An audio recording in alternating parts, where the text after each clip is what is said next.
Well, folks, it's a thrill to bring you an individual who continues to make a great impact on the broadcast sales and marketing industry, none other than Chris Lytle. Now, Chris has trained more than 250,000 broadcast advertising salespeople on 4 continents. He's the best-selling author of The Accidental Salesperson, How to Take Control of Your Sales Career and Earn the Respect and Income You Deserve. Lytle promises his session contains more usable information per minute than any learning event that you've ever attended. But he warns you that education without action is entertainment. You must apply the learning to gain its business building impact. Your advertisers and prospects will be glad you did.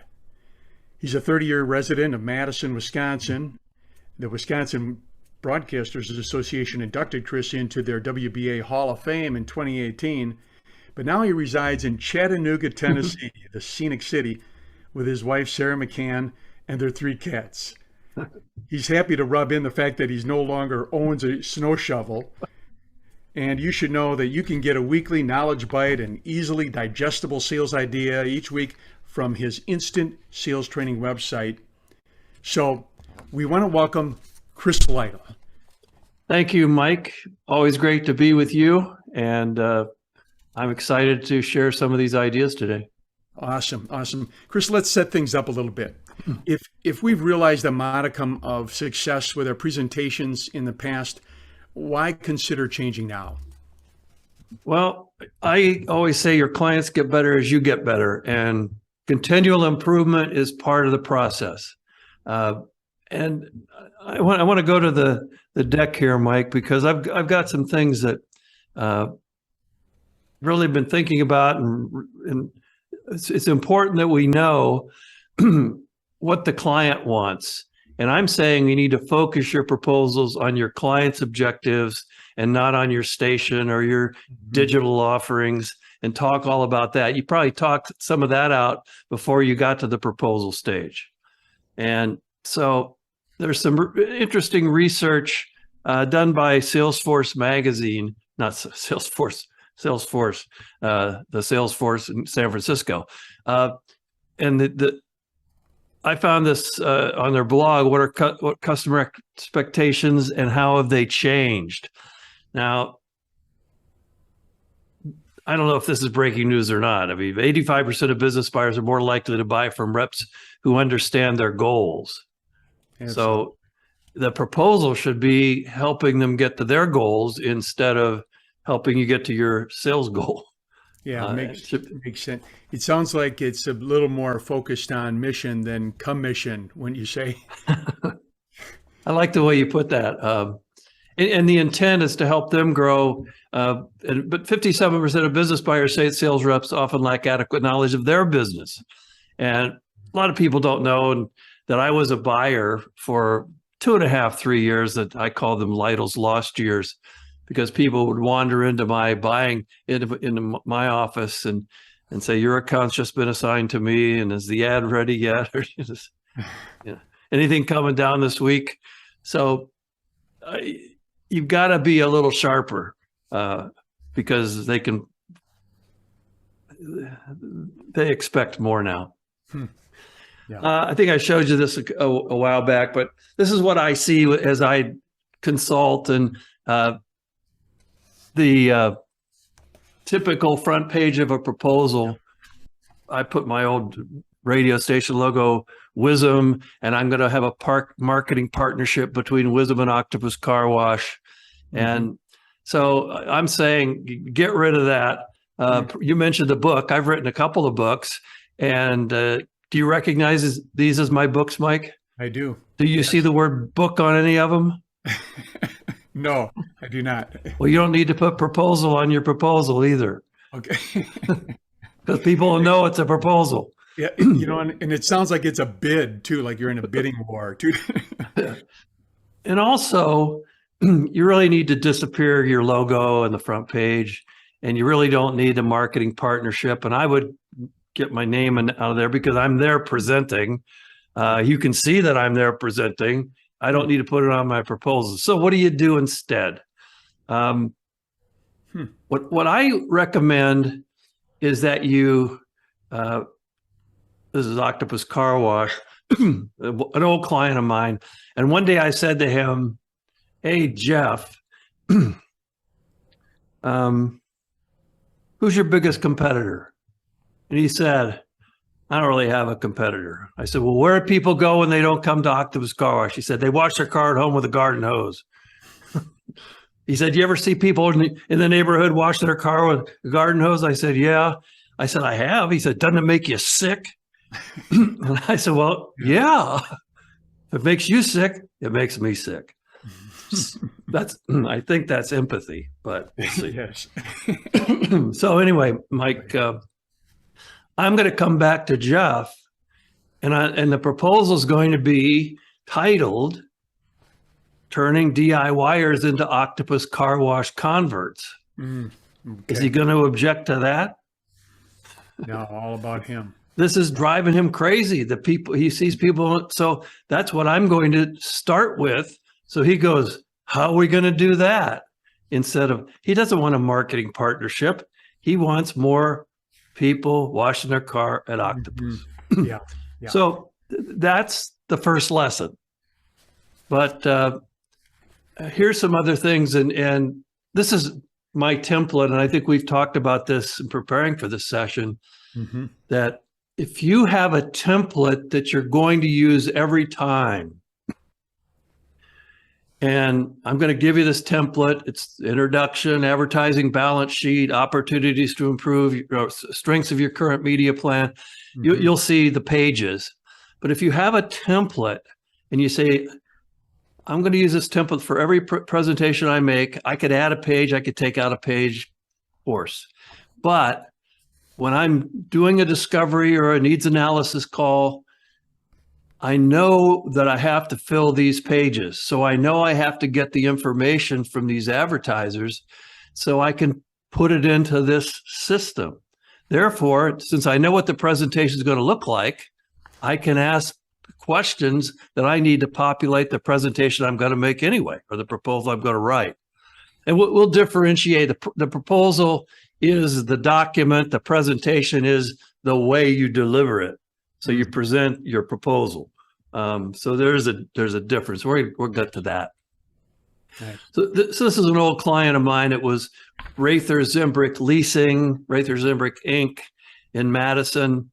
And when I had a conversation with him, the discovery meeting, he told me,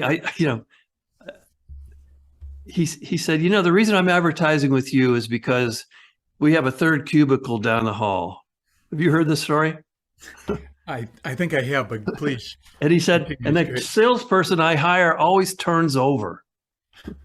He said, "So I'm taking the 35, this is a long time. He said, "I'm taking the 35,000 I used to pay this third salesperson as a starter, and I'm putting it on your radio station. That'd be 50, 60, 70,000 today, maybe a little more." But so he wants incoming leads so he and Dave, his other associate, can work on them. So this is how you can generate more leads and inquiries, educate the customers about leasing and Rather Zimbrick at the same time. And because you told me you needed to educate people and increase your name awareness and do it fast. So the investment, $45.83 a quarter. It requires no increase in your current advertising budget. So what have I done here? I've told him I'm going to help him do the things he told me he wanted to do, and then I'm telling him how much it costs. And I'm saying, and you said, put the price on the first page. Have you ever put the price on the last page, Mike? I have. I have kind of an interesting scenario about that. A different car dealer, Ernie von Schledorn, in Milwaukee, and he always started out every commercial and every conversation with, "Who do you know wants to buy a car or truck?" And he was a legendary fellow that sold a lot of vehicles. And I was representing the Kenosha Racine market and trying to get him to extend his reach a little more and tap into our market. So I took about a 13-page proposal out there and probably said proposal on it. And he started out with his shtick, and I handed Ernie the proposal, and I was really proud of this. And I started into page one. Well, he flipped to the back page and he says, too much. And I probably should have said, Ernie, this investment is going to be $15,000 and these pages will explain why this is going to give you a great return, and handed him one page at a time. So I learned a lesson. Ernie took control of the presentation that day. And that's of course why you should have a slide deck, or you should have a one page at a time. You never hand the whole thing over, however you do it. And yeah. The other thing is Al Rather leased cars, Ernie sold cars, and nobody ever buys a car without looking at the sticker price. And then you start negotiating. And so I would say, yeah, I just want to, this is what it's going to cost if you decide to do it, but I want you not to worry about that so you can listen to the rest of my presentation. Mm-hmm. And you got that. You got to calm them down a little bit. And the other thing is, too many salespeople get stuttery when they start talking about the price, and you just put it out there on the first page. Now you're done. Now you can do the rest of the presentation. So that's the introduction page. You're going to have the introduction with the things the client wants to do. So how do you know what the client wants to do? Well, you have the Why Advertise checklist. And you can send this to your customers, Mike, your clients. I'll send it to mine if anybody's watching this on Instant Sales Training. And the Why Advertise checklist is just a way to help the advertiser get focused on what the advertiser's got to do. And so he tells me that he wants to get leads and inquiries, and he wants to educate, he wants to do, so he tells me what he wants to do. And then we talk about why that's important. Now, what it says at the top, check 7 things you like your advertising to do. And then we're going to work it down to 3 that we can really focus on. And you've had me when you were at WCLO and WJVL, you brought me in to do advertiser seminars. And I think the first time we did it, we'd get the advertisers in the hotel ballroom, and we'd put them at a round table with one sales rep, and I'd say it toward the end of the session, if this were heaven and not Janesville, you wouldn't have to advertise, but you got competition, it's a day-to-day struggle. And the biggest mistake people make is they don't work with the people who are writing their advertising and talk about why they're doing it, what their goals are, what the outcomes they're looking for are. And so what I like you to do at your tables is tell each other why you advertise, and then the sales rep would write down the things, and I collect them on a flip chart. And I've now done that seminar 450 times. Over 40,000 people have been to it. And this is the greatest, the most often mentioned things. So when you present this to somebody, you can tell that story a little bit. There's this consultant that's done over 450 seminars for advertisers, and he's asked people, local advertisers, why they advertise. These are the top most often mentioned reasons. So, so I'm happy to send that. I know Mike is happy to send you one of these and brand it and take it out, but settle a little bit when you go out there. But that's how you know what they want. The other thing, and this is something you didn't do with Ernie, is get agreement on every page. Correct. So when I make the introduction page, I'll just say, Al, this is what you're trying to do, right? A better job of this. Yeah, Chris, that's right. So now we've closed or gotten agreement on the front page. So now I'm going to present the advertising balance sheet. And I quote Automotive News with one parenthesis left out. You lease all makes of cars. Leasing is trending up. A lease could cost you less in terms of monthly payments because it does lower your repair bills. If you lease a car, it tends to never need. It's always under warranty. That's the way you should put it. You just got that new sign, which is great for the people who are driving by. On the other hand, these are the minuses. 70% of consumers are still buying. People don't you've told me people don't understand leasing and its benefits. You're doing a lot of advertising, but you don't have a strong positioning statement on each medium. And people think of leasing last, and if they've already bought a car, they're no longer a prospect. So you got to talk to people before they buy. Lots of noise in the marketplace. So we need some expert, and you're the expert. Al. Now, before and I'm not talking to him, I'm talking to the audience. Before I go to the next page, I'm going to say, Al, do I understand your situation? Do I understand your business? Do I, whatever, however you want to close off on that, boy. And he might say, well, you missed one thing. And okay, I would stop the presentation and type it in or write it in. Okay. Yeah. Well, good. So yeah. Okay. Absolutely. So now we can go to, here's what you're doing, the strengths of your current media plan. And newspaper is great because it shows, newspaper is great. Well, newspaper is sort of dead now, but not the New York Times and the Washington Post, but you can show the picture, you cover the market pretty well, you reach your target audience because they're upscale, they get the paper. You do meet your competition because a lot of car dealers and car lease companies are in the paper. TV is great because it builds an image, has a good reach. You can pick sports to get some impact. You can sponsor the Badger game, be in the Packer game and get some visibility that way. Although I don't think anybody does TV that way anymore, it seems. You still see the progressive commercials in the Academy Awards. But anyway, outdoor, great, builds image, directs people to the place, reaches drivers. You're looking for drivers, of course. And then Madison Magazine, an upscale, goes to upper demographic, reaches 35 plus, tells a longer story about your business. So good. I mean, you made some great choices. That's what we call support before you confront. I love that stuff, Chris, because you never gain ground with an advertiser by criticizing their current marketing plan and suggesting that they're making mistakes. You're being positive about it, but then you can move on to why radio will help meet those needs. Yeah. And if I'm afraid of the competition, or I can't acknowledge the competition, or I tell him he's wrong, he just shuts down. Exactly. We may look at them as a competitor, but they look at them as a mutual marketing partner. Sure. It's helping them grow their business.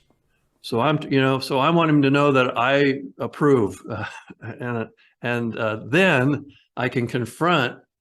But there are 3 ways you could improve your effectiveness with radio, and I think the problem with outdoor billboards is you got about 6 words, and the best 2 words to put on a billboard are next exit, and if you can't do that, then billboard are just 6 words, and you hope people catch them.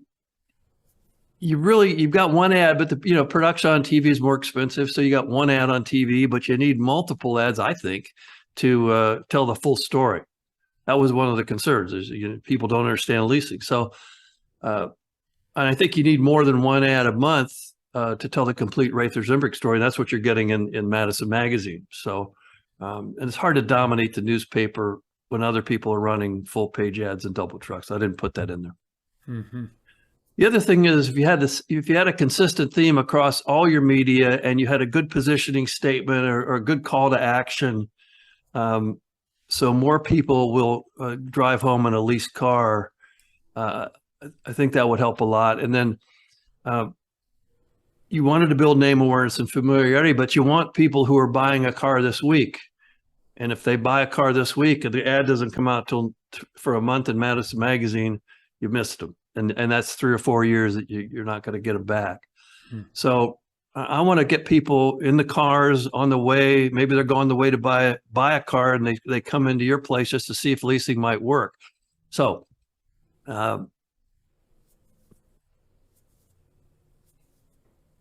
yeah, that's right. So, and then frequency is energy.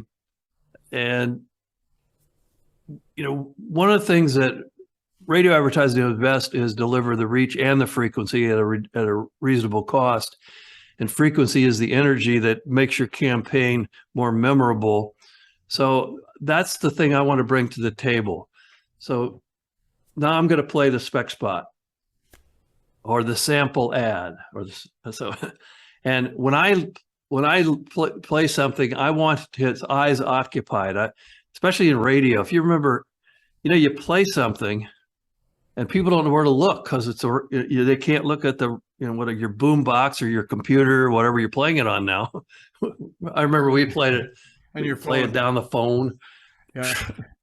But anyway, before you play it, say, listen to how many times your name is in this sales call, because Claude Hopkins said advertising is multiplied salesmanship. So I tell people you're getting 35, 60-second sales calls this week to get your name out and to get your positioning statement out. And then listen to how the commercial positions you and your company as a source of leasing information in the market. And it asks simultaneously, we're asking for the order so that they get your expertise. Would that be helpful? I'm trying to close this again. Okay. Absolutely. Wouldn't it be great? Would that be something that would help you and improve your advertising? Yeah, I guess it would. Absolutely. I never thought about that. So then, Yeah. I'm recommending we tag every commercial, invest 15 minutes with Rather Zembrick before you spend $35,000 or more on a new car. Let's talk leasing. Mm-hmm. So at 15 minutes, you can talk to Al. You can do it on the phone. You can do it in his office. But let's talk leasing, and he'll let you know if you can save some money and blah, blah, blah. So that's the ask, and it's going to be in every commercial. It's going to be the creative strategy. And then, in summary, radio is the 3-in-1 vehicle for Rather Zembrick Leasing's advertising. We educate like Madison Magazine, but more often we reach drivers with a compelling reason to act instead of the 6 words, and radio has the impact you want with more sales calls and more frequency than TV. Mm-hmm. And more commercials, we can run 3 or 4 commercials in a month instead of 1 for a year. Mm-hmm. I love that about the sales calls and more frequency, keeping your salesperson in the field. And the frequency says something about the importance of the event and the dealership itself. So like the size of a newspaper ad, that frequency really makes a difference. Good stuff. It does. Because I keep hearing that guy. I'm hearing that. Yeah, so, exactly. So now you've seen the template. There's the template. Mm-hmm. And so now this this is the old rubber stamp presentation. Yeah. And so 6 a.m. to 10, 3 to 7. This is a calendar. And back in the day when I was running around the country, we'd sell little rubber stamp kits. This happens to be a rubber stamp font from the internet. But the idea is I put Rather Zembrick Lease. And Al, every time you see your name, that's a sales call. It's a commercial. It's a 60-second commercial, 30-second commercial. We'll make sure everybody in all day parts has heard them. And then Saturday we'll front load the morning because people aren't going to, you're not going to be getting people to come in at 5 o'clock on a Saturday night. Mm-hmm. So let's really get them on the way to look at cars. And then Sunday, the car dealers aren't open, but people go to lots to look at cars. So it's not a bad thing to do. That's 35 commercials. Isn't that right? 7 a day. Yeah. And what I would recommend is starting, because we start next month, and you run the commercial Money in the Bank. I play these to them. I don't have them right now to play, and a good investment vehicle. A car is not a good investment vehicle. So lease and use your other money for other things. So Money in the Bank, and then the new commercial in January, we'll do good investment vehicle and get a new commercial. And we'll keep doing that because I'm presenting this as an annual, because you always present as an annual. I know a guy that presents 3-year plans. Why renew every year? Let's do it. Let's commit to this. Anyway, and I've already told him what it's going to cost. It's $4,500, whatever I said on the front page. And then I don't know if you ever did this when you were a manager, but I call it the, do you want fries with that plan? And if you think about how many French fries McDonald's sells because you want fries with that, Al, I wanted to give you one more opportunity here.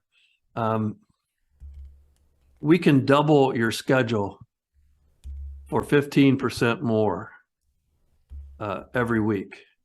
With those later night So commercials. you'll have 70 commercials a week instead of 35. And the reason I say that, because there are people out driving at night, there are people in their car, people with insomnia, and we're on 24 hours, and we want to sell some of that time to give our midnight disc jockey some practice running commercials. However you want to pitch it, but 10 or 15% more, it lowers your cost per point, lowers your cost per thousand. It makes the average rate that you're paying about a third of what, or even at half of what it would be if you just ran. So you can sell that, and if you're not selling that, if you're on 24 hours, you should be advertising 24 hours. Exactly. You know, Even Chris, if you're, I'm sorry. No, please. This is the power of suggestion that is so easy to do. I had an account executive years ago that he always sold overnights, and we offered him at 10%. So 10 p.m. to 5 a.m. Monday through Sunday, you just add 10%. And he sold a lot of these, and other account executives were not. And I don't think it was the makeup of his account list. It was the makeup of his mindset that he determined that I could sell these easily. With the McDonald's approach, I was 16 when I think McDonald's came out with that power of suggestion approach. Back in the 70s, I was a kid, and they had real high standards, real systemized way of doing everything. And I had to ask that, do you want fries with that? I said meekly. And no one ever said to me, I'll tell you when I want fries with that. Don't ask me. You know, nobody ever really pushed back. They often said no, but I'd go, okay, and get their Big Mac. But that power of suggestion is so good to just sell into weekends and sell overnights, because I would often ask clients, I say, just to be thorough, may I ask, which listeners do you want to miss? We have listeners at all hours. That's why we're on the air. Yeah. And we can serve them up to you at a very low investment.